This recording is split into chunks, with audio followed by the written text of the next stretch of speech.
जीवनामध्ये काम करत असताना जातपात कधी मानायची नसते आणि आमच्या कार्यामध्ये येणारा जो कोणी व्यक्ती असेल तो आम्ही कधीच विचारला नाही का तुम्ही कुठल्या जातीचा कुठल्या मत. आपण काम करायची भावना ठेवूनच आम्ही काम केलेलं आहे. खरं मैदान करता आम्हाला संघर्ष करावा लागला. काही मंडळीने आमच्या केसेस सुद्धा केल्या. आम्हाला अडचणी आली ना. 2004 किंवा 6ला 2 विद्यार्थी बडे विद्यार्थी जे होते कळव्याला ते अंडर स्पॉट गेले. जीवनामध्ये चांगलं काम करत असताना थोडा त्रास होतोच ना. माझ्या कार्यकर्ता माझ्या कार्यालयामध्ये का नाही आला 8 दिवसात का पाहता पहिला चौकशी फोन करतो कुठे असतो. कारण जे मी आहे ते त्यांच्यामुळे आहे. नेत्याचा स्वार्थ कधीच नसावा. स्वार्थ कामात असावा आणि मदत करण्याचं हे माझं स्वतःच मत आहे. का आमच्या जगभरात जी आमचे आहे त्याने 2 ते 3 जे आमचे खेळाडूंना छत्रपती पुरस्कार मिळालेले. आमचे मोठे बंधू 20 जुलै 2020 आम्हाला सोडून गेले. कोर्टमध्येच गेले.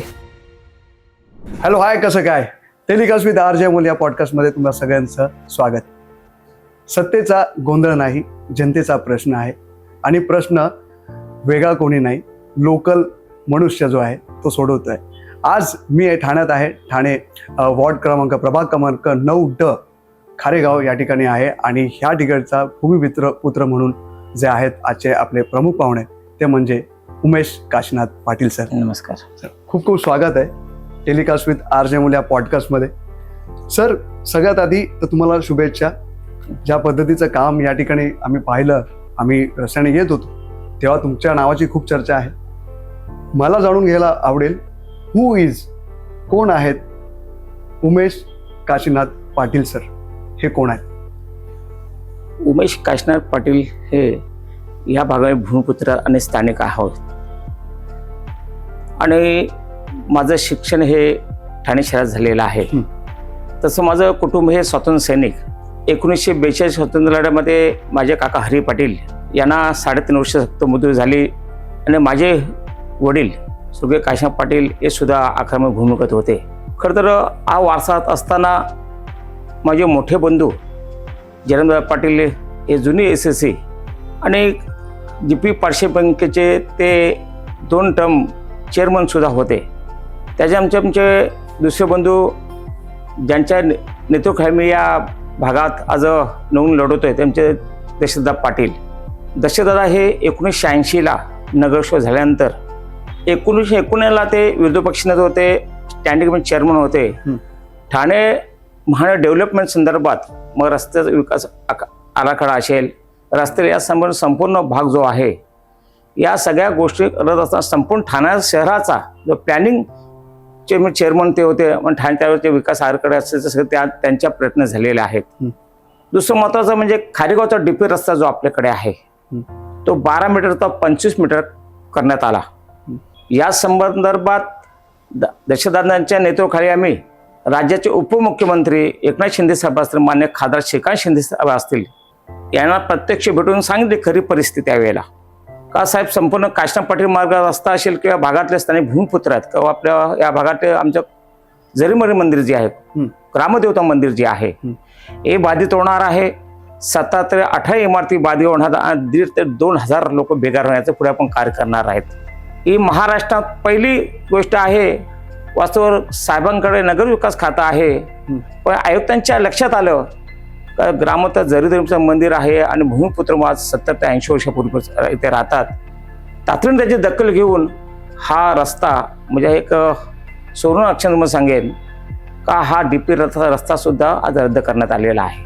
क्या बात आहे सर. आता तुम्ही ही कारकिर्दी सांगितली, एक पार्श्वभूमी आम्ही तुमच्या कुटुंबांची ऐकली.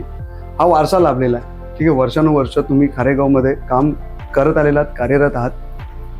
पण पहिला जो कदम असतो नाही का, पहिलं पाऊल आपण जेव्हा शिक्षणात असतो, करिअर म्हणून तुम्ही जेव्हा पॉलिटिक्सकडे बघताय, तर पहिला जो तुमचा पाऊल होता तो राजकारणात कसे काय तुम्ही राजकारणात सक्रिय झालात? हा वारसा चालवायचा होता, घरून तुम्हाला सांगितलं जायचं होतं की हे पुढे चालवायचं आहे, की तुम्हाला वाटलं की नाही मला समाजकारण करायचं आणि लोकांना मदत करायची?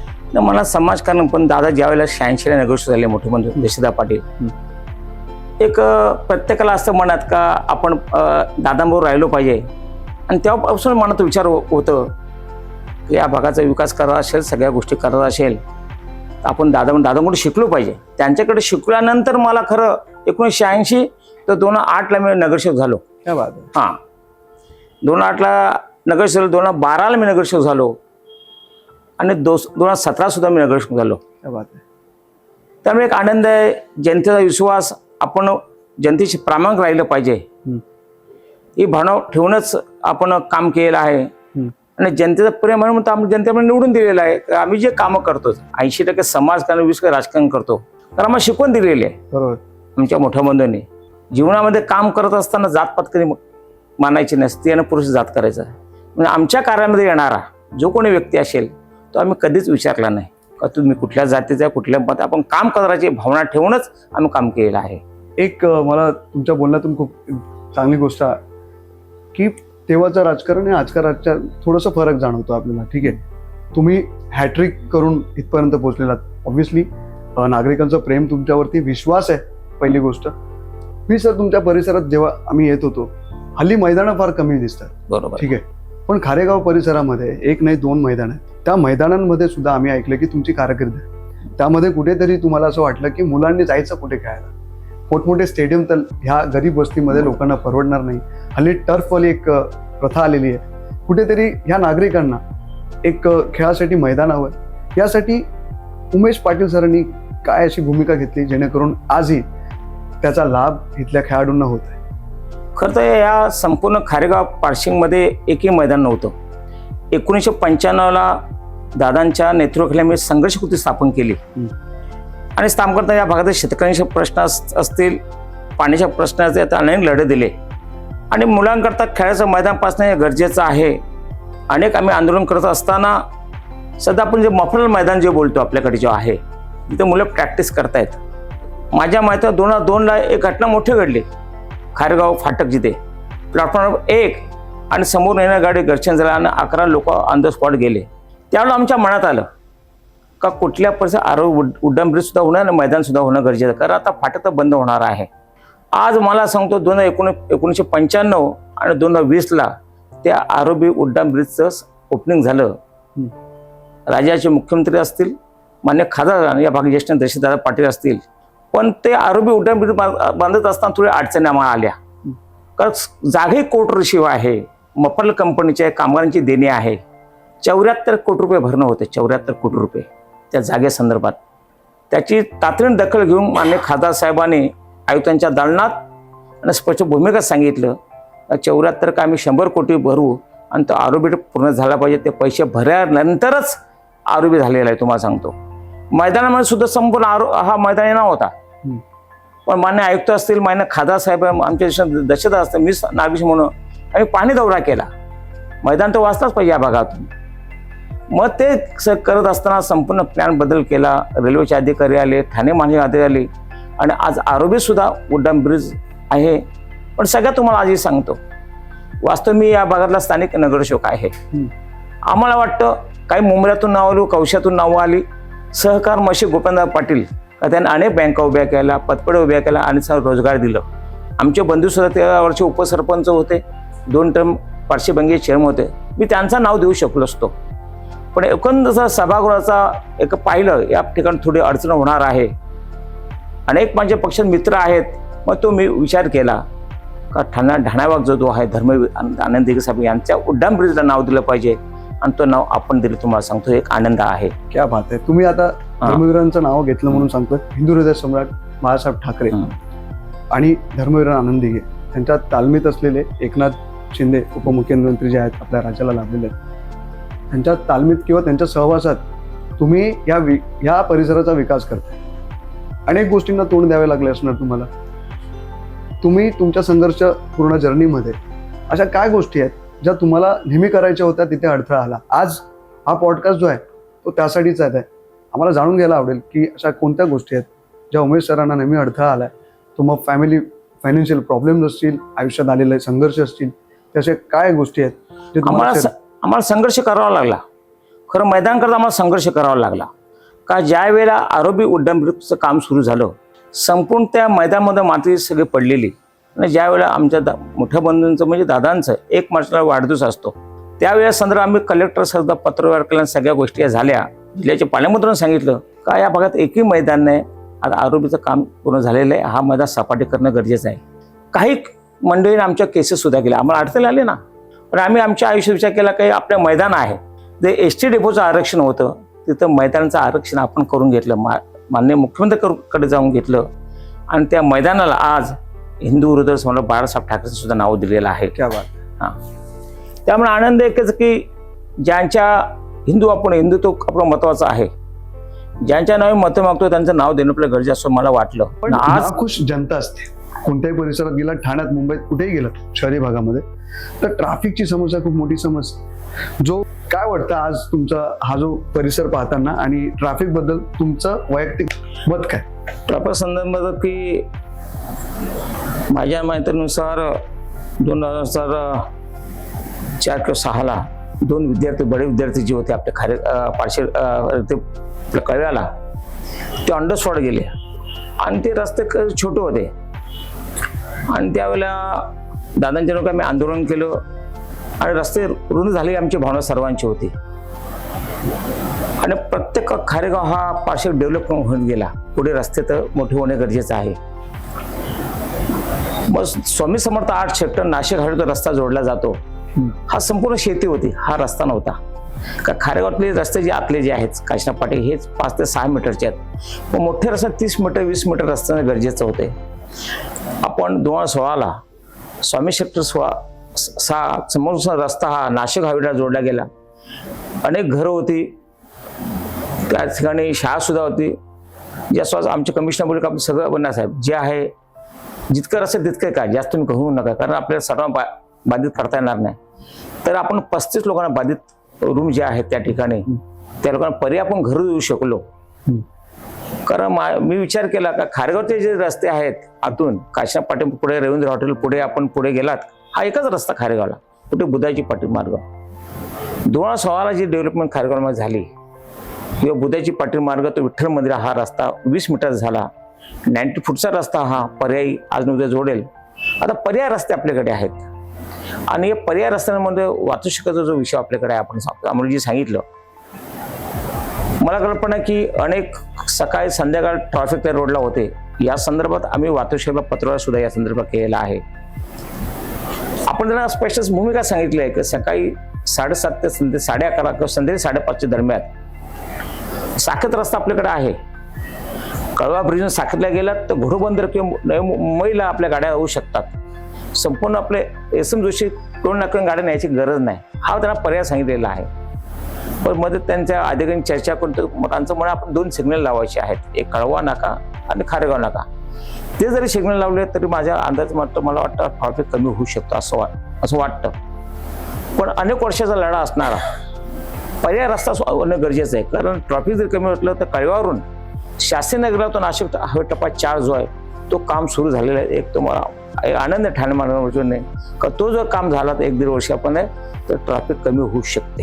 क्या बात आहे. प्लॅनिंग फार आधीपासूनच आहे, अगोदरच आहे, त्याचा पाठपुरावा केला आणि कुठेतरी लोकांना आज ते हे बघताना आनंद होतो. सर्व्हिस रोडचं काम सुरू झालेलं आहे. पण समाधानी आहात तुम्ही हे बघून? समाधान बघा. आता आपण काय तर केलं असं समाधान नाही. आपण काय ते करतो, त्याचा पाठपुरावा करतो. कुठली गोष्ट अशी होणार, पाठपाशी कुठलीच गोष्ट होत नाही. अशक्य एकही गोष्ट नाही. अनेक वर्ष तुम्ही समाजकारण करताय, ह्यामध्ये अशा काही गोष्टी झाल्या तुमच्यावर, काही संकट आलेत ज्यामध्ये तुमच्यावरती लोकांनी केसेस केलेत किंवा तुमच्या पक्षावरती केसेस केलेत, तुम्ही कुणाला मदत करायला गेलात पण त्याचं भुगतान म्हणून फॅमिलीने सुद्धा त्यांना ते त्रास झालेला आहे, अशा काही आठवणी आहेत तुमच्या? आहेत ना. जीवनामध्ये चांगलं काम करत असताना थोडा त्रास होतोच ना, उद्योग असतातच. तसा खोट्या केसेस माझ्या मैदानामध्ये करण्यात आल्या, उमेश पाटीलने भरणी केली, सगळ्या गोष्टी केल्या, या गोष्टींच्या लक्षात आल्या, त्यांनी निर्देश त्यांना आणून दिल्या का याचा माझा काय संबंध नाही. थोडा त्रास झाला जीवनामध्ये, वृत्तपत्रात बातम्या येतात, पण शेवटी पाठपुरावा केल्यानंतर त्यांच्या लक्षात आलं काही खरी परिस्थिती काय आहे, इथे खरोखर मुलं खेळतायत का, या भागातली मुलं. आपल्या सगळ्या मी आधी सांगतो, एक माईकला दादांचा वाढतोच असतो. ठाणे महानगरच्या वतीने एक त्यांच्याकडनं बैठक होऊन आपण 6 मोठे हायमास लावून म्हणजे नाईट टुर्नामेंट तुम्ही भरू शकतात. दिवसात ठीक आहे, नाईट टुर्नामेंट भरू शकतात, याची सुद्धा आपण सोय केलेली आहे.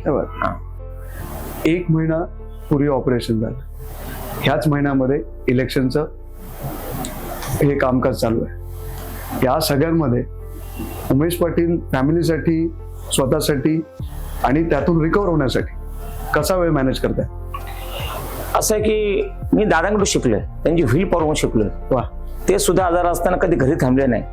त्यांच्याकडे बघून सगळं केलं. शेवटी व्हील पॉवर कशी असते का, आपण जनतेचा एक सेवक आहोत, आपण घरी बसून काम होणार नाही. पण भगवंताची श्री गणरायाची कृपा, जनतेची कृपा, आपण व्हील पॉवर चांगलं असं मी आज बाहेर निघालेलो आहे. आणि मला माहिती, मला जरी मला त्रास झाला, त्रास थोडाफार होतो असं नाही, पण जाणं तर गरजेचं आहे, मला बसून तर जमणार नाही. सर तुम्ही हे सगळं सांगताय, पण कोविड जेव्हा आपल्याकडे आला होता भारतामध्ये 2019 पासून सुरुवात होती, चीनपासून सुरुवात झाली, भारतामध्ये आला, आपल्या महाराष्ट्रात सुद्धा रुग्ण आढळले, 2020ला लॉकडाऊन घोषित केलं. कोविडमध्ये काय परिस्थिती होती या ठिकाणी आणि उमेश पाटील त्यावेळी काय करत? खरं तर माझ्या प्रभागामध्ये वास्तवन सोसायटी जी आहे आपल्याकडे 7 नंबर बिल्डिंग, पहिला पेशंट सुभाष पवार आणि आरोग्य केंद्राचे आमचे अधिकारी जे आहेत नाडकर्णी आणि आमच्या साहेबांनी फोन केला का उमेश पाटील असं पेशंट पहिला मिळाला. प्रत्यक्षामध्ये भीती होती, म्हणजे कोण असं बाहेर निघत नव्हतं. पण 2:30 वाजता जेव्हा आम्ही गेलो, आमच्या कार्यात आम्ही गेलो, मी पाहिल्यानंतर मला डॉक्टर बोलले की उमेश पाटील तुम्ही नका येऊ. बरं नाही, मला यावं लागेल, शेवटी मास्क लावून मी येईन, शेवटी माझ्या प्रभागामध्ये. पण त्या परिस्थिती गंभीर होती, तुम्हाला सांगतो. प्रत्येक खिडकीहून असं बघत होता, गाडी आली, मग सगळं अरे कोण आहे, सगळ्या ह्या गोष्टी बघितलेल्या. आणि असं की ते होत असताना त्याला हॉस्पिटलला घेऊन गेलो. ते झाल्यानंतर दुसऱ्या वर्षी आणखी पेशंट आम्हाला मिळाला त्या भागामध्ये. माझ्या मनात विचार आणि संपूर्ण जाहिरात पेपरमध्ये यायला लागलं की खरोखर पेशंट वाढत आहेत. मग आम्ही अनेक ठिकाणी म्हणजे कॅम्प, पाचशेनगर असेल, खारेगाव असेल, आनंदविहार असेल, महात्मा, अनेक कॅम्प लावले. जितकी मदत होईल तितकी मदत करता येईल. आणि आपण बघलं त्यावेळेला इतकी टोटल इंजेक्शनचं होतं 40,000 60,000 असा सगळा होता. पण मी स्वतः राज्याचे मुख्यमंत्री माननीय आपले साहेब असतील, खासदार असतील आणि आमच्या शिवाजी हॉस्पिटलचे आमचे डॉक्टर मालगावकर साहेब आहेत, साखेतला मोठं कॅम्प त्याने ठेवलेला.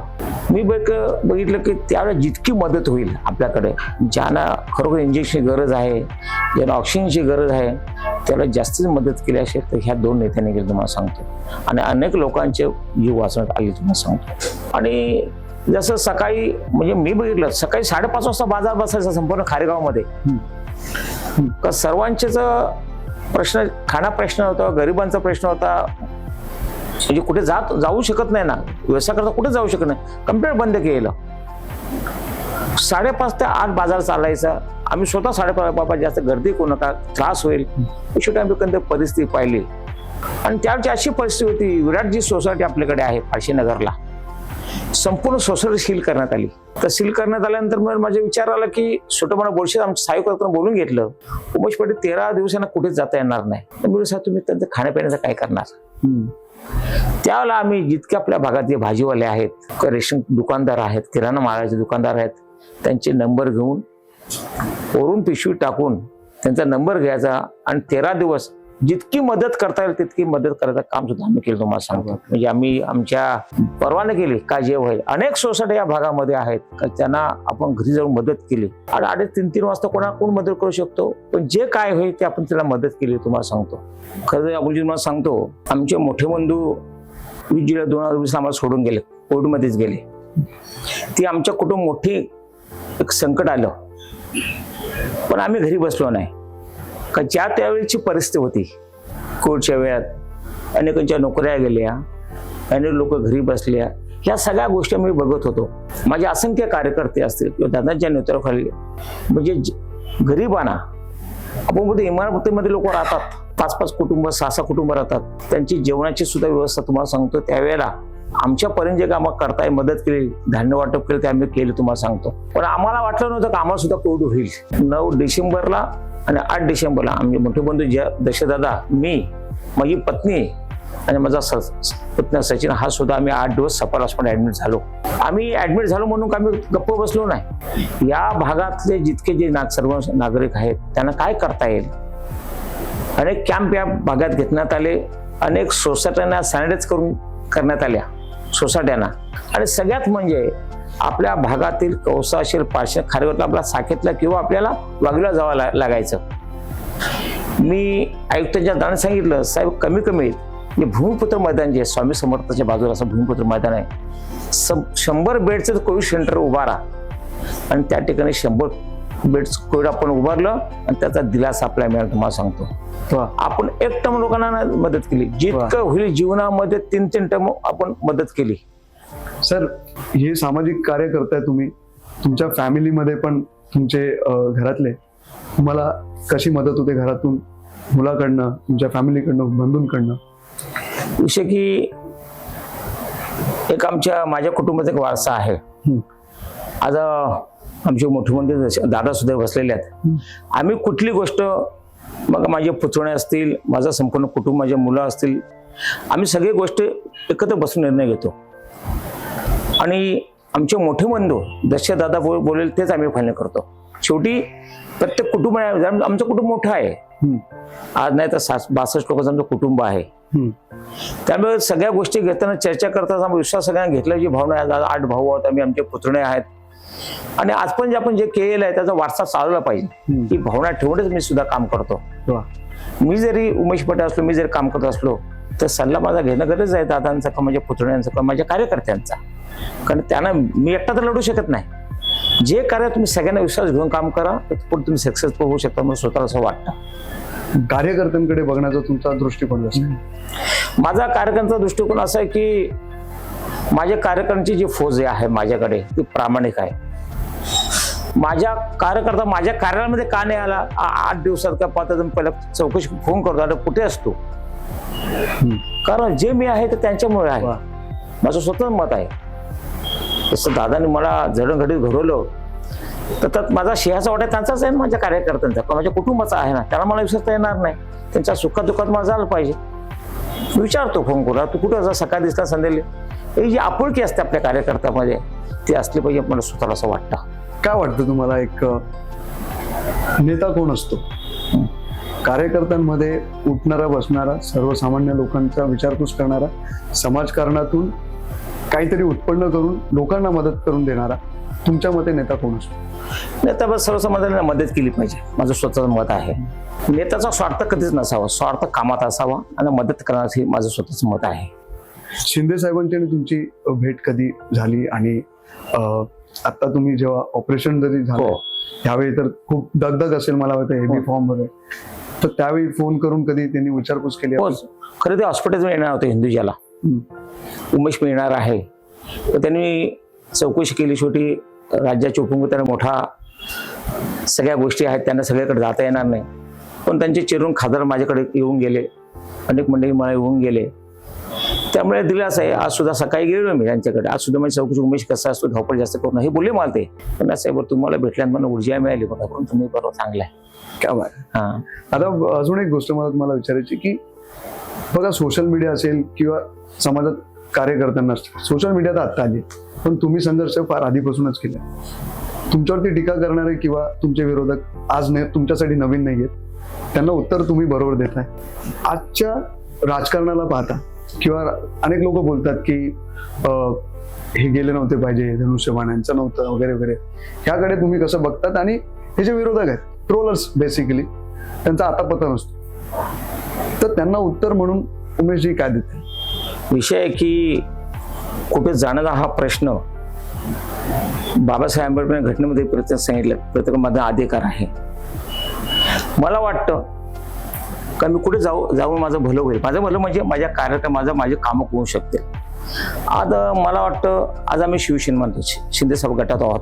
जेव्हापासून राज्याचे मुख्यमंत्री साहेब झाले, 24 तासून आज 18 तास काम करतात. मान्य खासदार साहेब काम करतात. आणि जी व्यक्ती काम करते त्याच्या निमित्त सर्वसामान्य असते. मी विचार कर का समोर आपल्याला एकच दिसतं काय, ते आपल्या धनुष्यबाण हिंदू बाळासाहेब ठाकरे आणि धनु आंदेकर साहेब. कारण आमचे मोठे बंधू आता बसलेले आहेत. म्हणजे त्यांचा जिव्हाळा होता. बाळासाहेब ठाकरेंचे घनिष्ठ संबंध होते. धर्मेंद्र साहेबांचे ठाणे शहरा संदर्भात एखादी चर्चा करायची तर त्यांना बोलून घ्यायचे. मी या सगळ्या जवळ असताना आम्ही तो जो कुटुंब निर्णय घेतलाय, मी एकटा घेऊ शकत नाही. माझ्या कुटुंब आणि मला तर हिंदुत्व म्हणजे हा, त्याच्याकरता मला त्या पक्षात जावं लागलं. कारण आज राज्यामध्ये हुकूम तर मान्य खासदार जो काय 2017 नंतर 2022ला ठाणे महानगर बरखास्त झाले. 3 वर्षांपासून म्हणजे 8 वर्षात निवडणूक होते. तर फंड या सगळ्या आता सन्मान नगर जो असलो तर फंड तर गरजेचे आहे. बरोबर. या भागातील कामाचे संदर्भ रस्ते असतील, गटार, इतर मोठी कामं असतील, प्रोजेक्ट असतील, निधी असं गरजेचं आहे. त्यामुळे आम्हाला तिथे जावं लागलं आणि आज आम्हाला फंड आम्हाला दिला असं त्यांच्याबद्दल मला आपुलकी आहे. बरोबर. त्या जोरात आम्ही लोकांसमोर जातोय ना. तुम्ही आता 3 टाइम नगरसेवक होतात आणि आता गेली 8 वर्ष महानगरपालिकेचे इलेक्शन झालेले नाहीयेत, पण अजूनही स्थानिक जे नागरिक आहेत ते तुम्हाला त्याच नजरेने बघतात. जसं तुम्हाला 2022 पर्यंत तुमच्याकडे ते पद होते, ठीक आहे, त्यानंतर ते बरखास्त झाले, त्यामुळे पोलीस महानगरपालिकेमध्ये नगरसेवक नव्हते. आजही तुम्हाला तो मान सन्मान मिळतोय, पण तुमच्या कारकिर्दीमध्ये अशा कोणत्या महत्वाच्या गोष्टी तुम्ही केलेल्या आहेत या विभागासाठी, थोडक्यात आम्हाला सांग.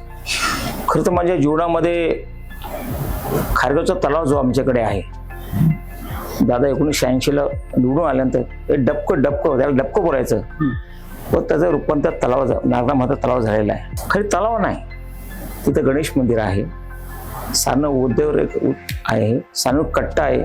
आज सकाळी आम्ही जेव्हा मौनगरला जातो, 4-5 ज्येष्ठ नागरिक त्या ठिकाणी असतात. आणि खरं मी ज्येष्ठांचा आदर्श करतो जीवनात. माझा ज्येष्ठ नागरिक माझा आदर्श आहे. मी कुठलीच गोष्ट मी दादांच्या नेतृत्व काम करतो, पण पहिला मंदिरात जाऊन त्यांचं दर्शन घेतो. आज सुद्धा सकाळी 7:30ला जाऊन त्यांचं दर्शन घेऊन आलो, सगळ्यांना भेटून आलो. कारण का जीवनामध्ये तुम्ही लक्षात ठेवलं पाहिजे की ज्याने आपलं घडवलं, ज्यांचा आपला आशीर्वाद आहे, वडील धारक माणसाला त्यांना विसरता कामा नये. त्यामुळे त्यांचं जीवनामध्ये तलावामध्ये तो म्हणतो चांगलं उद्यान आहे, हास्यकडे उद्यान बांधलेलं आहे, लहान मुलांकरता बांधलेलं आहे, कारंजा आहे. एक ठाणे शहरामध्ये एकूण 37 तलाव आहेत. 2022ला आमच्या खारगाव तलावाला स्वच्छता संदर्भात 2 नंबर मिळाला माझ्या तलावाला. सगळ्यात तलाव असे तो नागला म्हणून तलाव, एक आनंद आहे ना, म्हणजे आपण काहीतरी करतोय. आणि दुसरं म्हणजे आपल्याकडे जो तलाव आहे, आपण 1.5 दिवसाचे गणपती असतील किंवा गौरी गणपती किंवा आपल्या 10 दिवसाचे गणपती असतील, कृत्रिम तलाव केलेला आपण. त्या कृत्रिम तलावामध्ये आपण गणपती विसर्जन करतो. 4 ते 4.5 गणपती विसर्जन होतात. आपण कृत्रिम तलाव गणपती विसर्जन करून ते काढून सुद्धा आपण कुठे सोडले जातात का, ज्या ठिकाणी कुठे त्रास होता नाही का, अशा ठिकाणी आपण गणपती घेऊन जातो. एक दिलासा आहे ना. आमचे कार्यकर्ते आम्ही तिकडे पोहोचत असते, आमची सगळी संध्याकाळी 7 ते 12 मध्ये असतो आम्ही तिथे, आणि आमचे कार्यकर्ते बसलेले असतात. आम्ही ठाणे महानगर कुठे अपेक्षा करत नाही. भगवंतांनी दिलेल्या त्या श्रमदान आम्ही सगळं करतो. आणि तिथे असं जितकी सेवा होईल, आमचे कार्यकर्ते असतात तिथे आमचे गणपती विसर्जन करत असतात. जितकी सेवा ती चांगली सेवा करायची. आणि एक की तुमच्या परिसरामध्ये यंगस्टर्स कडे एक तर तुमचा बघण्याचा दृष्टिकोन, आणि यंग मुलांसाठी काय अशा गोष्टी तुम्ही तुमच्या कारकिर्दीमध्ये केलेल्या आहेत त्याचा लाभ भेटला स्थानिक विद्यार्थ्यांना मिळतो? जे आमच्याकडे खेळाडू आहे, जसं आमचा जय भास्कोकर, आमच्या सानवच्या पाठीमागे तुमचं मैदान आहे. म्हणजे देशदाने अनेक संस्था तयार केलेल्या आहेत. वटवृक्ष जसं आपण त्यांना पाणी घालायचं काम करतो, म्हणजे सहकार बाजार आहे, जय भास्कोकर आमची व्यायामशाळा आहे, साधना विद्या मंदिर आहे, सातोळी पटपिढी आहे, वाचनालय आहे. या सगळ्या गोष्टी आहेत. पण या भागातून चांगले, जसं आम्ही काही कबड्डीपट्टू आमच्या भागामध्ये आहेत, मुलं खेळतात. कबड्डी असेल, खो खो असेल, फुटबॉल असेल, जी संस्था आमची आहे जयभर सगळं खर्च ती करते. आणि या भागामध्ये आनंद एकच आहे का आमच्या जय भारत जी व्यायामशाळा आहे त्याने 2 ते 3 जे आमचे खेळाडूंना छत्रपती पुरस्कार मिळालेला, तुम्हाला सांगतो, छत्रपती पुरस्कार मिळालेला आहे. मी सुद्धा उमेश पाटील 1982ला महाराष्ट्र संघातून खेळलो ना. मला सुद्धा आनंद झाला.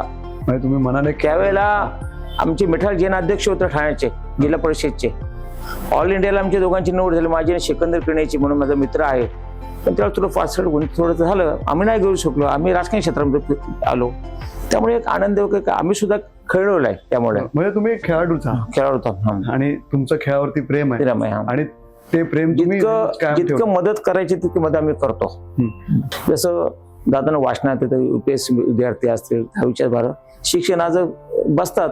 अनेक विद्यार्थी यातून पुढे गेले, IAS ऑफिसर झाले, कोणी PS अनेक अधिकारी झाले ना. एक आनंद वेगळा आहे आम्हाला का आमच्या भागातून एखादा UPS झाला असेल, IAS ऑफिसर झाला असेल, आनंद वेगळा आहे ना. कारण शेवटी नाव कोणाचं होतं? खारीवरले विद्यार्थी. राईट. आता शिंदे साहेबांची कधी भेट होते किंवा तुमचं ऑपरेशन पण झालंय, त्यातून तुम्ही रिकव्हर व्हावा? मी सांगतो, महाराष्ट्र अनेक मुख्यमंत्री होऊन गेले. शरद पवार, वसंत पाटील, अनेक मुख्यमंत्री, शिवाजी निरंग होऊन गेले. सर्वसामान्य भेटणारा पहिला मुख्यमंत्री म्हणजे एकनाथ शिंदे साहेब. बाकी मुख्यमंत्री तुम्हाला 15-8 दिवस वेळ मिळणार नाही, पण साहेबाकडे गेल्यानंतर तुम्हाला 1-2 तास साहेब बोलणारच. पहिले मुख्यमंत्री महाराष्ट्रात भेटले का सर्वसामान्य जनतेचे मुख्यमंत्री, तुम्हाला सांगतो. नाही, पण ते खरंच आहे जनांसाठी राब राब राबतो त्यांचं जे गाणं सुद्धा आहे. हो बरोबर आहे ना. मला एक गोष्ट सांगा, जेव्हा 2 शिवसेना झाल्या तेव्हा जेव्हा तुमच्या कानावरती पडला धनुष्यबाण आपल्याला घेऊन जावं लागतंय, तुम्ही कधी उद्धवजींना भेटलेला यापूर्वी? नाही तसं योग आलाय असं? उद्धवजींना पण मला फोन आलेला ओके. मातोश्रीवरून, अजून सावंत फोन आला. पण मी ज्या पक्षात आहे, जी मला माझ्या कुटुंब शिकवण दिलेली आहे, त्यांना विश्वास घेतल्याशिवाय गेलो पाहिजे. आणि समोर मला विजन दिसत होतं, जे दोन वेगळे झाले साहेब 2019ला बाहेर पडले, तुम्हाला कल्पना बाहेर पडले. प्रत्येकांच्या मनात होता पुढे शिंदे साहेबांनी काय होणार. पण मला एक विश्वास आहे, जी व्यक्ती 24 तास 18 तास काम करते जनतेकरता. कोविड काळात बघा साहेब कुठं कुठं गेले नाही, साहेब सगळीकडे फिरले संपूर्ण महाराष्ट्रामध्ये. मी उदाहरण सांगतो ना, 2022 उदाहरण सांगतो. चिपळूण हा का समुद्र संपूर्ण चिपळूण समुद्र किनारे सगळं म्हणजे माझ्या कोकणात राहणार रहिवासी संपूर्ण घरं सगळं झालं, घरं गेली सगळं. दादांच्या नेतृत्वाखाली मी मदत फेरी खारेगावातून काढली, या खारेगावातून. आणि इथून 3 ट्रक घेऊन आम्ही तिकडे गेलो. आम्ही पुढे जात असताना साहेबांच्या नावाने 25-30 गाडी काय वास्तविक मला सांगा ना. साहेब पालकमंत्री सगळ्या गोष्टी इथल्या, आणि साहेब तिकडे घेऊन खासदार साहेब स्वतः साहेब होते. म्हणजे तो बोलतो ना आपण हाडाचा कार्यकर्ता किंवा तो जनतेला काय होय ते. आता मराठवाडा मी स्वतः गेलो मराठवाडा म्हणजे घटना घडली. आम्ही 5 नगरसेवक गेलो, 5 ट्रक घेऊन गेलो. साहेबांचं विजन बघण्याचा दृष्टिकोन वेगळा आहे. मदत केलीच पाहिजे, बोलणार ते करणार, समाज असा मुख्यमंत्री. आता ह्या प्रभागामध्ये काय विजन घेऊन तुम्ही महानगरपालिकेत जाताय? कारण तुमच्यावरती लोकांनी सलग 3 वेळा विश्वास दाखवलाय. 8 वर्ष महानगरपालिकेचे इलेक्शन झालेले नाही आहेत. 4 वर्ष कदाचित महानगरपालिकेत कोणी कार्यरत नव्हता, तुमच्याकडे ते पद नव्हतं. पण आजही इथल्या लोकांनी तुम्हाला नगरसेवक म्हणूनच ऍक्सेप्ट केलं. पुन्हा ती एक संधी मिळालेली आहे. काय विजन आहेत, काय अजेंडा आहे? विषय आम्ही जरी नगरसेवक नसलो तर जनतेसमोर सतत कामं करत होतो. आम्ही जनतेला सांगितलं की आम्हाला फंड नाही, कारण आम्ही माझे नगरसेवक होतो. पण आमच्या कार्यालयामध्ये आम्ही सकाळ संध्याकाळ बसवतो. जनतेची जी कामं म्हणजे जी घडी असते आमच्या कामाची, जे काय ते पूर्ण करण्याचा आम्ही प्रयत्न केलेला आहे. मग राज्याचे उपमुख्यमंत्री आणि शिंदे साहेबांचा मान्य खासदार यांचा फंड, मी मगाशी बोललो का जे आहे आमचे राजकीय 2 नेते मंडळी आहेत, त्यांच्या प्रयत्न सगळं कामं झाले आहेत. आज बघा माझ्या खारेगाव तुम्हाला असे रस्ते कुठे दिसतात का, खड्डे दिसतात का? कसं आहे, आम्ही जेव्हा सकाळी 6:30ला घरून निघतो तेव्हा संपूर्ण कुठे कचरा पडलाय का, कुठे काय प्रॉब्लेम आहे का, सगळ्या समस्या जाणून घेतो. आणि कामाची पद्धत कशी आमच्याकडे, आम्ही समोर फोन लावतो. नंतर हा प्रकार आमच्याकडे नाही. बाबा कुठे हे काम झालं पाहिजे, आणि काम झाल्यापेक्षा आम्ही प्रत्यक्ष जातो, काम झालं की नाही बघतो. असं मगाशी म्हणालो विजयन का पाचशेनगर अनेक आमचे रिसोर्स महानगरपालिकेचे आहेत. पार्किंग प्लाझाचा विषय तो आपल्याकडे आहेच. एखादं उद्यान असणं गरजेचं आहे. ज्येष्ठ नागरिकांचा करण्याकरता एखादं मोठं उद्यान, त्याच्यानंतर आपल्याकडे नाट्यगृह आहे, स्विमिंग पूल, ह्या सगळ्या गोष्टी आमचा विजय असणार आहे. नल गटर असतं तुम्ही असे बोलले ते ठीक आहे. पण जीवनामध्ये मग आजही सांगतो, अनेक वर्ष प्रलंबित असलेला प्रश्न आमच्याकडे वजनवाली ज्या सोसायटी आहेत किंवा संघीय वजन, अनेक वर्ष इमारती बिल्डर बांधून गेला, पण ती जागा ठाणे महानगर केलेली नाही. तो वाद होते तिथे. पण अनेक ज्येष्ठ नागरिकांनी शाळेतल्या विद्यार्थ्यांच्या मला पत्र आल्यानंतर का इथे ठाणे महानगराचा पोल लावण्यात यावे.